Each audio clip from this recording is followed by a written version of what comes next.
Video number 1 में हमने हिंदिसा और अदद के दरमियान में क्या ताल्लुक़ होता है, क्या फ़र्क होता है, हमने ये जाना। आइए आज की वीडियो नंबर 2 में हम हमारे किताबी पॉइंट पर हम आते हैं, अददी ख़त पर नातिक अदद को दिखाना। तो आइए प्यारे बच्चों, हम बढ़ते हैं हमारे पॉइंट्स की तरफ। सबसे पहले हम लोग पिछली वीडियो में हमने क्या सीखा, आइए एक नज़र हम इस पर डालते हैं। हमने पिछली वीडियो में देखा कि हिंदसा अदद की तारीफ़ क्या होती है, और उसी के साथ साथ हमने ये देखा कि हिंदुसे के मुतालिक बेमायनी और बामायनी में क्या फ़र्क है, इसे हमने मिसाल से समझने की कोशिश। ओके, तो आइए आज की वीडियो का हमारा जो पॉइंट है वो है नातिक अदद। हमारा जो सबक है, सबक है नंबर 1, नातिक और गैर नातिक अदद। तो सबसे पहले हम नातिक अदद क्या होता है आइए के बारे में हम जानते हैं। तो नातिक अदद किसे कहते हैं? तो यहाँ पर नातिक अदद ऐसी सूरत यानी m/n वाली सूरत को नातिक अदद कहते हैं, जिसमें n जो होता है हमारा नसब नुमा होता है और m शुमार खुनिंदा होता है। इसमें एक शर्त है कि n हमेशा जो नसब नुमा होता है यह गैर सिफर सही अदद होना चाहिए। आइए सबसे पहले हम नातिक अदद की कुछ मिसालों से हम इसे समझते हैं। ये तमाम की तमाम नातिक अदद की मिसालें हैं।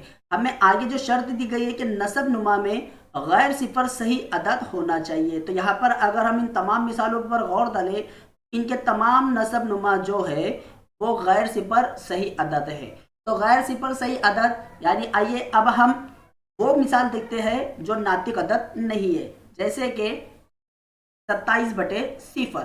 तो प्यारे बच्चों, यहाँ पर 27/0 हमारी दी हुई शर्त को सेटिस्फाई नहीं करता, यानी हमें क्या बोला गया है कि गैर सिफर सही अदद होना चाहिए, लेकिन इसके नसब नुमा में सिफर मौजूद है। इसलिए दी हुई जो हमारी मिसाल 27/0 ये नातिक अदद नहीं है।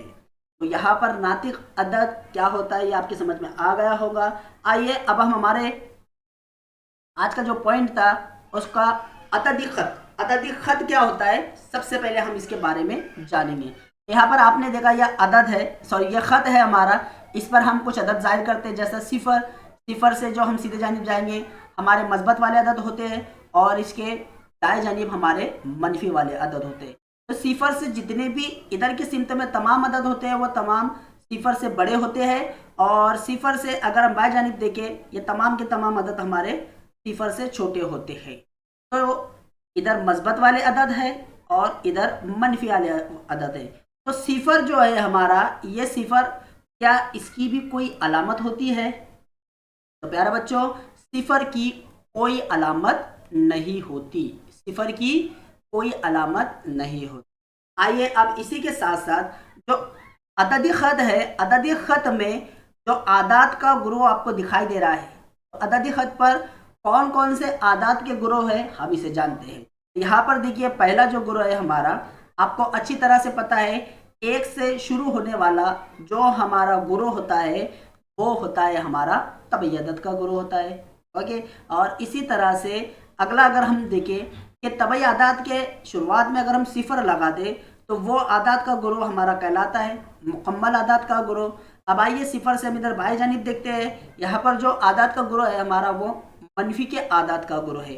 प्यारे बच्चों, नफी 2 से लेकर 4 तक के इस अददी खत पर जितने भी आदात मौजूद है, ये आदात का ग्रोह हमारा कहलाता है हकीकी आदात, सही आदात का ग्रोह कहलाता है। तो अब आइए एक नोट की तरफ हम लोग बढ़ते हैं। नोट याद रखिए, यहाँ पर अददी खत पर मौजूद तमाम मनफी वाले अदद मस्बत वाले अदद से छोटे होते, और इसी के साथ साथ जैसा कि यहाँ पर मैं आपको बता दूं कि 0 से लेकर 1 के दरम्यान में जो फासला है, इसी तरह से 1 और 2 के दरम्यान में जो फासला है, इस फासले को हम कहते हैं इकाई। क्या कहते हैं? इकाई कहते हैं। प्यारे बच्चों, सबसे पहले हमने नातिक अदद क्या होता है वो जाना, और उसके बाद अददी खत के मुतालिक हम लोगों ने ये मालूमात ली। आइए हमारे सबक का पहला जो पॉइंट है वो है अददी खत पर नातिक अदद दिखाना। आइए इसको समझने के लिए हम एग्जाम्पल लेते हैं। इसमें हमने एक एग्जाम्पल ली 7/3, ये नातिक अदद हमने लिया, और -2/3 के लिए हम अददी खत बनाते हैं। यहाँ पर हम नुकात को जाहिर करते हैं इस तरह से। अब हमें 7/3 और -2/3 हमें इस अददी खत पर जाहिर करना है। तो याद रखिए, जो भी हमारा नातिक अदद होता है तो हमें उसका नसब नुमा हमें इसका जवाब देता है। नसब नुमा हमें क्या कहता है कि जो 0 से लेकर 1 यानी जो इकाई है हमारी अददी खत के ऊपर जो इकाई है उसके 3 मसावी हिस्से करिए। क्या कहता है नसब नुमा हमें? यहाँ पर जो भी अदद आपको यहाँ पर दिखाई देगा मिसाल के अंदर, आपको नसब नुमा के मुतालिक हर इकाई के उतने मसावी हिस्से करने हैं। तो यहाँ पर हमें कितना करने के लिए कह रहा है? 3। तो हम यहाँ पर करते हैं। चलिए देखिए 0 और 1 के दरमियान में हम इसके 3 हिस्से कर रहे हैं, 3 मसावी हिस्से। यहाँ पर देखिए 0 से ये वाला पहला एक हिस्सा हो गया, दूसरा और ये तीसरा। इसी तरह से हम तमाम अददों पर उसके 3 मसावी हिस्से करेंगे। तो चलिए हर इकाई के दरमियान में हम मसावी हिस्से करते हैं जैसा कि आपको दिखाई दे रहा है।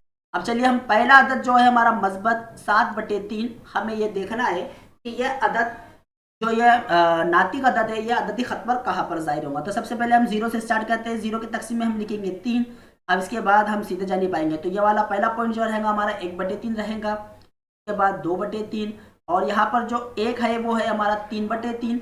इसके बाद 4/3, 5/3, 2 जो है हमारा 6/3 है। इसके बाद आगे बढ़ते हैं 7/3। तो प्यारे बच्चों 7/3 ये हमारा नातिक अदद 2 और 3 के दरमियान में आया। आइए इसी तरीके से अब हम -2/3 लेते हैं। तो यहाँ पर हमने लिखा 0/3, इधर से हम लेते हैं -1/3 और -2/3।